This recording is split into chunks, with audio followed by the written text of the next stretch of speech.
Bonjour à toutes et à tous, nous sommes le mardi 9 janvier. Merci de nous retrouver pour ce nouveau numéro du Point des marchés.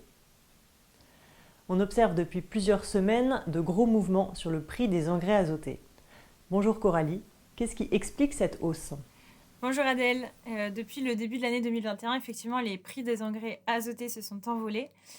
D'où ça vient ? Bien, avec la hausse des prix des céréales et des oléagineux, certains producteurs, notamment le continent américain, ont commencé à regarder pour acheter des volumes d'engrais pour les prochaines applications. Donc avec cette hausse de la demande, les prix sont remontés très vite. Il y a aussi un autre élément explicatif, les cours du gaz ont fortement augmenté, ce qui vient aussi augmenter mécaniquement le coût de production. Donc avec cette hausse de la demande et cette hausse du coût de production, on se retrouve avec des prix qui ont flambé sur les dernières semaines. Alors, est-ce qu'il y a un impact sur le marché français ? En France, nous importons de l'urée en provenance d'Égypte, par exemple. Et en Égypte, les prix de l'urée reviennent autour des 380 $ la tonne FOB, donc les plus hauts niveaux depuis octobre 2014.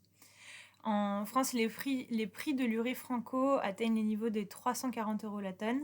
Mais si on suit l'évolution des prix égyptiens, on devrait voir ces prix remonter encore et donc se rapprocher des 350 € la tonne. Sur le marché français, on voit donc les prix qui suivent globalement cette hausse mondiale, même si les producteurs français sont plutôt bien couverts à cette période de l'année. Sur les autres produits azotés, la hausse se répercute également.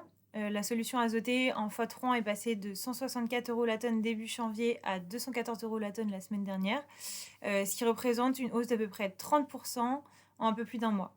Même situation en ammonitrate, où les prix de l'AMO 33,5 se rapprochent aujourd'hui des 320 € la tonne.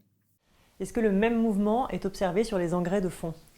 Les prix du DAP ont aussi progressé donc, dans le sillage de la hausse des prix de l'ammoniac et parce que la demande en engrais phosphatés est aussi plus importante et notamment côté continent américain.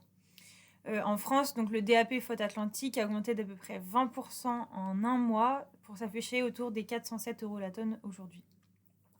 En potasse, donc à l'échelle mondiale, on a également des disponibilités qui se réduisent progressivement, ce qui devrait permettre de conduire les prix vers des niveaux plus élevés, ce qui a déjà été observé sur certaines origines.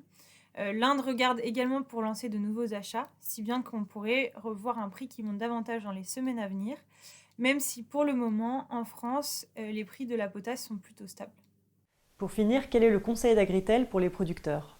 Le conseil d'Agritel, ça serait pour les agriculteurs qui ont besoin aujourd'hui d'engrais, de commencer un petit peu sur tout ce qui serait engrais de fond. En revanche, pour ceux pour qui cela est possible, attendre au maximum que cette période de hausse se calme pour pouvoir avancer davantage, donc notamment sur les achats d'engrais azotés. Merci Coralie, merci à toutes et à tous de nous avoir suivis. Rendez-vous dans 15 jours pour le prochain point des marchés.